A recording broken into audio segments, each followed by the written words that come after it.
I'm Justin Davis, and this is Joe Camp's RC.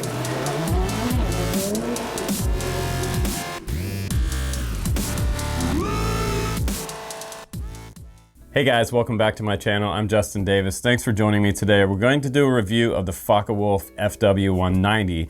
Now, this was a pretty famous plane during World War II. It was designed by FOCKE and flight tested by Wolf, so that is the reason why we have the name FOCKE WULF together. And in 1940, they first started doing their initial tests with this plane. Now, when it first took the sky in World War II, it was formidable against the British Spitfire, and it was a lot faster. It was outmaneuvering them. So the British had to redesign that plane and actually redesign their Spitfire engine to fly faster to compete with this plane, because this was one of the best aircrafts in the world at the time when it came out. Now, we have an RC version of it here, which is great. There's only a few in the world. There might even be just one in the world that's still actually flying. You can look that video up on YouTube. It's pretty amazing. But this has some really nice design characteristics on it. FOCKE was a world famous designer. You're probably aware of the original triplane that he designed that was so famous for the Red Baron. But we are going to go over this plane. We're going to take it out and fly it. I'm going to show you all the features that it has. Now, Top RC has done a pretty good job with detail here, and some of the other guys at the field yesterday, I was out at the Sky Nights in Boring, Oregon, and they said it looked really good in the air. It had a really nice scale flying feature to this plane. So some of the old guys that have been flying scale for a long time saw this for the first time, and they thought it looked pretty good in the air. So I was kind of a little bit nervous about flying it because I haven't flown a Warbird with this type of airframe in quite some time, and I was worried that I was going to have a lot of tip stall, wing tip stall, where it can roll over and corkscrew at the ground and just crash head on into the ground. So at low speeds, you have to watch out for tip stall. If you've never flown a Warbird before, that's one of the characteristics of Warbirds. Number one, they do have tip stall, some of them at lower speeds, and they can be a little bit tricky to land. So if you have a really nice flat surface, like some type of a runway, like a canvas runway, or you have some type of cement to land on, that's probably going to be the best place to land this particular airplane, a nice flat level surface. Or you're going to need bigger tires, because these little wheels right here will tip over in high grass, so you don't want to break your prop on your first landing. But let's go ahead now out to Sky Nights in Boring, Oregon. Let's check out the scene out there, how beautiful it was that day. It was beautiful for flying almost zero wind, just a tiny bit of headwind, which was great for takeoff at the end of the runway. So I'm gonna take along a 3S 2200 E-flite battery in this airplane today, and I'm gonna use my Spectrum DX8 for flying it. So wish me luck on the Maiden, and I'll see you on the runway.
Yeah, it's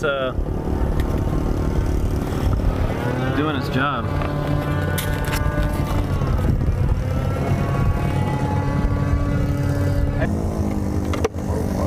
Yeah.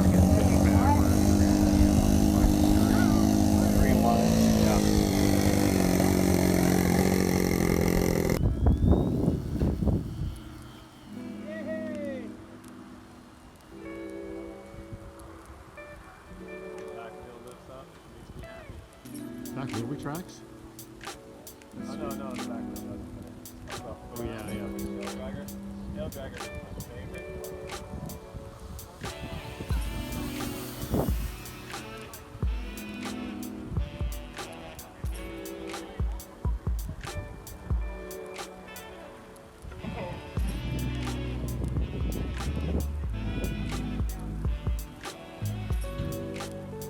Applies scale speed real nice.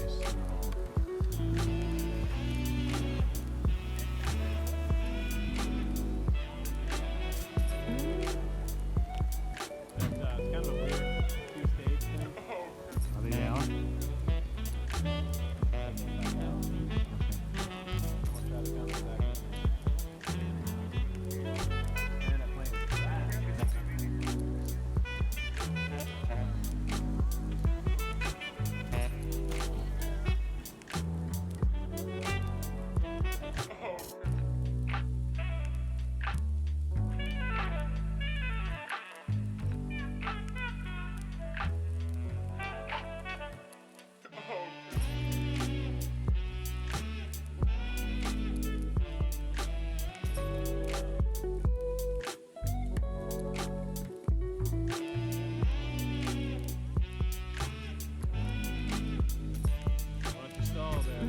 Wow, that's... How in the world did it just do that maneuver without stalling? That is crazy. You're gonna hover it, man. That is too cool, Eli. Wow. Hey. Woo! Congratulations, man. All right, guys, welcome back into the shop and welcome back from the field and the flight test. It was an awesome day, a really long day, and the perfect day for a spring opener. Tons of airplanes out there, Warbirds, gassers, aerobatic planes, and a lot of Delta Wings out there this year, and some super fast airplanes, but also some micros, which hit this one, and it was kind of a mid-sized micro. It's just a little larger than your larger Park Zone style micros, but I did suffer a broken prop right here, and that's pretty much all the damage that I got on this plane. So kind of amazing that I ended up with just a broken prop and just a little bit of a cut right here, which I could probably add a little bit of CA on the front of the wing right here, but you can see there was a pretty massive hit on the front part of that wing, and I'll just zoom in right there and show you guys. That's about all the damage that I came home with right there, aside from a broken prop. Now, I was actually pretty lucky in that crash because when I hit, I saw all kinds of foam fly up, and whenever that happens, you always automatically assume that it came off of your plane because there's just stuff flying everywhere, and I assumed that this cowl was completely smashed and broken. And that was my first flight on this plane for that day on my 3S 2200 battery from E-flite. So kind of a bummer there. that happened, but I was able to get back up in the air thanks to a friend of mine. So I want to say thanks to Eric for lending us a prop, and we were able to finish out this review for you guys because this prop is actually very, very close to what we have here, but it's just a little larger threading on that one, a little more bored out than this one is. So it looks like they took one of these and bored it out for his extra 300. But on the second flight, it flew extremely well, even though it had been crashed, and I was really, really happy about that. Now, I was also really happy that the cowl didn't suffer any damage, which is absolutely amazing. This cowl, when I first pulled it out of the box, I did notice that it was really, really thick and not traditionally super thin plastic like comes on some of the Horizon hobby planes. And I felt like this might be adding too much weight to the overall aircraft. We do have, this aircraft weighs 1,600 grams. And I just figured that this might be a little bit of overkill, but in that head-on collision, it proved to be very durable, and it really helped the whole structure of this frame out. And the firewall is not compromised as well during that crash, which is amazing because the other guy's firewall, you should have seen his firewall. It was completely destroyed. So, but this is probably twice the size plane from what the other guy had. Thank God I didn't hit like a gasser, because a gasser will rip a foamy a new one. Now, speaking of foam, this is an EPO foam, which is really nice. this is the proof in the pudding right here that this EPO foam is way more dense than some other foams out there that they use, like this sort of coffee cup foam, I call it. That stuff would have broken the wing right off. And also during that frontal impact, usually the first thing to go on your hard landings or those really hard mid-air collisions is the retracts, and the retracts survived, and I was able to come in and do another landing on those retracts after that, and they still open and close. Now there's some pros and cons about these retracts, and I'll let you know about that in a minute, and we'll also talk about some pros and cons of the engine and the power system assembly. But the cool thing is that it does have a 40 amp ESC inside here, and you can run that 40 amp ESC on 3 to 4S. I didn't test it on 4S that day, mainly because it was my maiden day, my first few flights. I wanted to take it easy on a 3S 2200. This is plenty of weight for the plane, and it will get your plane CG perfect. I'm just gonna move this, and you pull back the top, and your 2200 can slide right in there. And I'll just show you that hatch a little closer up. This is the little lever right here. You pull that back and grab on the two guns right here, and you pull this hatch toward the back of the aircraft. Now, the FW-190 was really loaded down with guns, by the way. The original World War II version of this plane had 6 guns on here, so it was capable of some serious damage. And as a matter of fact, this plane, when it first came out and first came into the air, the Germans actually nicknamed it the Butcher Bird because it took down so many other aircraft. Again, a formidable aircraft. Now here's the ESC that is hooked up to the power system, the motor in the front here. We have the top RC branded ESC in there, and like I said, you can probably run this one on 4S okay, but you might even be able to run it on a 4S 1500 because I'm running a 2200 and I was getting over 5 minutes flight time on that, which is not too bad. But I was also taking it easy and doing some cruising, some light rolls.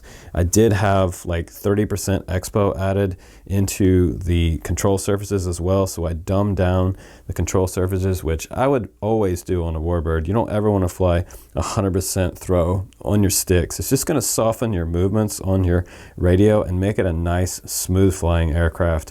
One of my first mistakes when I first started flying airplanes was I had a really nice twist 40. Some of you guys might remember that plane, and it had like 5-inch control surfaces on the back of the wings, and they were huge. It was like, it's basically an aerobatic plane, and had no expo at all, and I went and flew it, and I almost crashed it on my first flight. It was so twitchy. I did a loop off the end of the runway taking off because when I pulled back on the aileron, it just went straight around. So definitely put some expo in this plane. It's going to fly nice and smooth.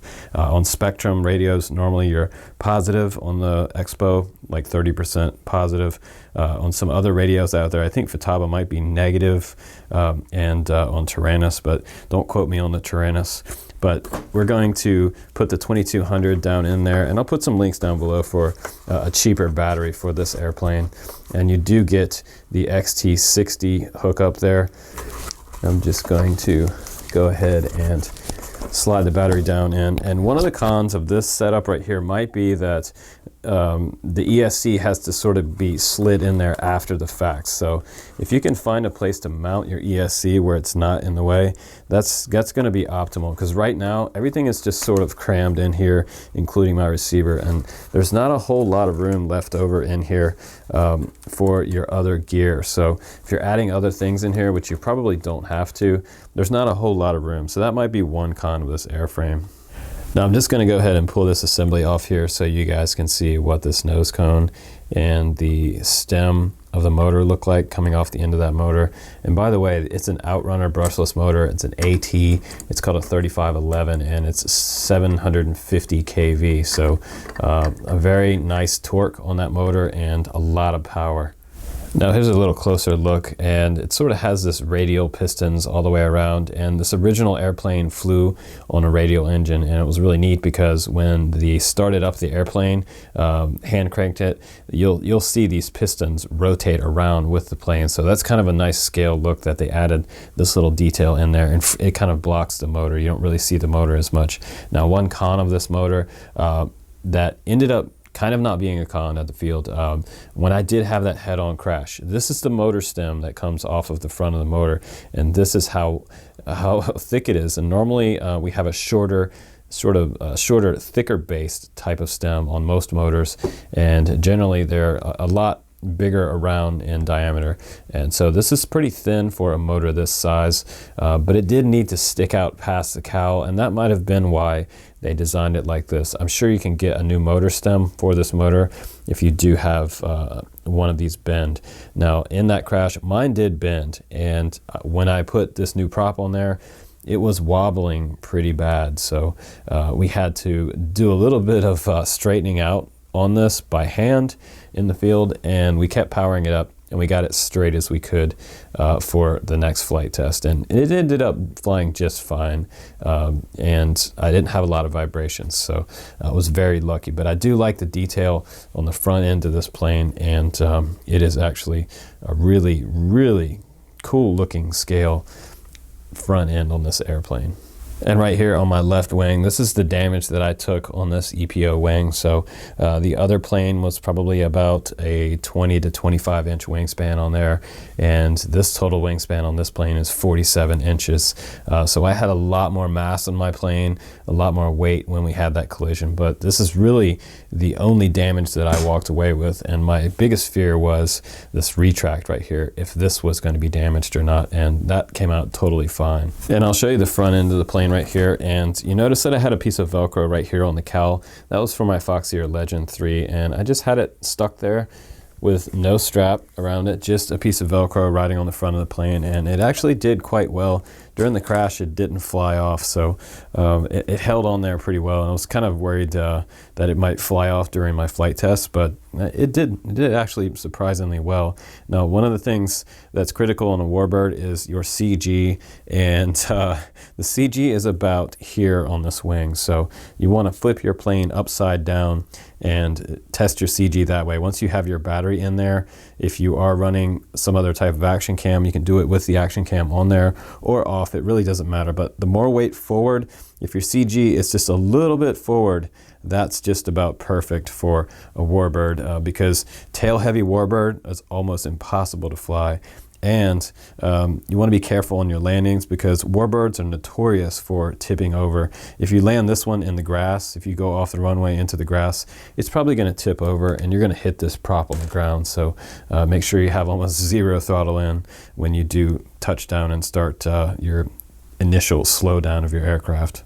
I'm just going to go ahead and plug this in for you guys.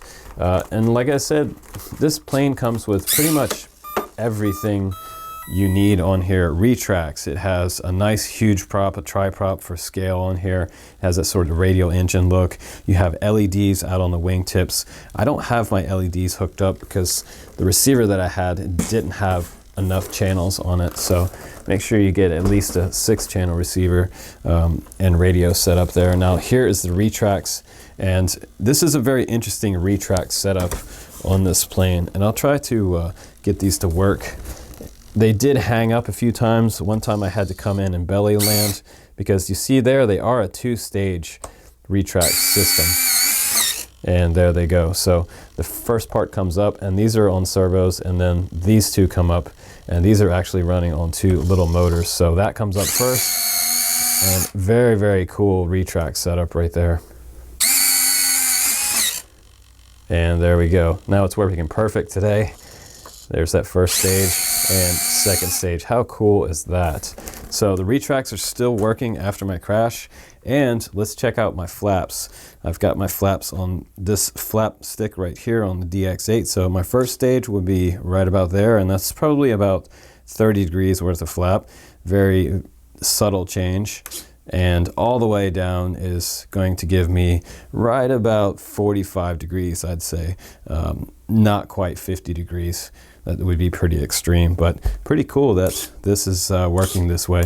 And I probably could mechanically trim out these a little better, because they are hanging out from the bottom of the wing just a little bit there, but not bad. Pretty cool that it comes with retracts and they are recessed into the wing. That's a nice detail. Now the FOCKE FW-190 was really, really strong on 3S, and a lot of times I was cruising in about 50% to 75% throttle. Rarely ever did I really have to fly this at 100% throttle, and I didn't have a lot of characteristic for the dreaded wing stall, the wingtip stall. It didn't really do that for me. I've flown other Warbirds that were notoriously dangerous for wingtip stall because you wing over once and into the ground, and that's never cool because you can have some catastrophic consequences when that happens on your model aircraft.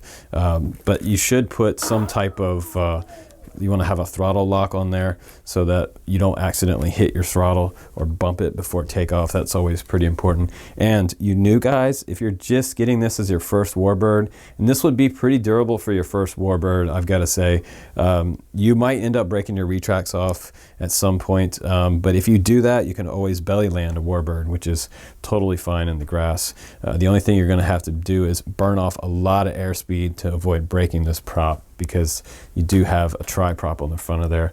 Now, the other big thing that the new guys need to consider when you first get this airplane, you really, I can't stress this enough, trim out all of your surfaces mechanically.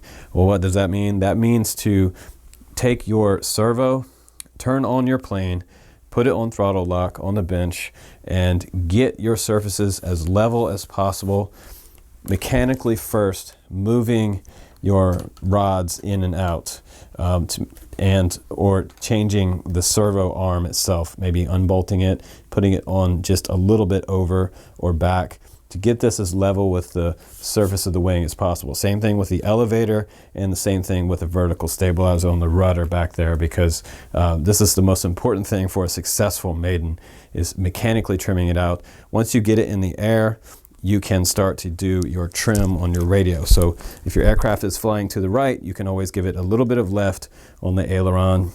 Also, make sure that your rudder is nice and straight. And before takeoff, as always, check all your surfaces. You want to push left on your aileron, should go up just like that. And on the right one, when you push right, your left or your right aileron should go up as well. So also on your rudder, when you push down, it should go up like that. And pushing forward should make it go down.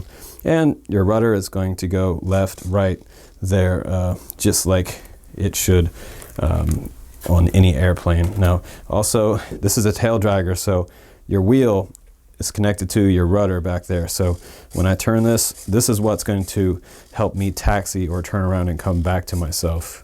But I really love the detail of this plane. It even has the number on the back here. It has all the paint already done. It looks like it's already been up in the clouds and been flying during the war. It has all of the decals on the wings and down the body, the fuselage, and it does look very nice out on the field and on the runway. It looks extremely nice flying. And aside from looking so great, it also is sporting some 9-gram servos. So, well, 9-gram servos are pretty easy to find out there. They are a very standard servo out there. You can find these on various different websites. If you have any of these go bad, which you probably won't, you can replace them. So I was pretty happy with the performance of this on the servos that it came with. The stock servos do just fine, and the retracts are excellent. I was extremely cautious about flying this for the first time, as I said. Like, I was a little bit worried about crashing it and not being able to do this review for you guys, because that's always the biggest fear of doing any airplane review, obviously. But I'm super happy with it. It flew well, and this one's going to stay in my collection, and it's probably going to hang from the ceiling somewhere in my shop. And I'm going to hold on to this one for many years and look forward to flying it more and taking it out to the field on the weekends and having a little fun in the sun. So I appreciate you guys watching this review, and I'm going to give this a 4.5 out of 5 stars because I did really have a good time with it, and it's not quite as scary as it seems or as it looks. It does look fast, and it's actually a very smooth flyer and a lot of fun to fly. So I am happy with it. So Top RC did a great job on the design, and the weight and everything. The CG is perfect. The power system is good, and you can have the option on running a 4S battery on it as well. But I'll try to put some links down below for you guys for suggested batteries and other hobby good stuff. So thanks again for supporting me on the channel and subscribing over the years. If you see some new guy out in the field, like I always say on the Drone Camps channel, please do help others and foster them to get into the hobby. Guys, have a great week. I'm Justin Davis. I'll see you on the next one. Take care. Bye-bye.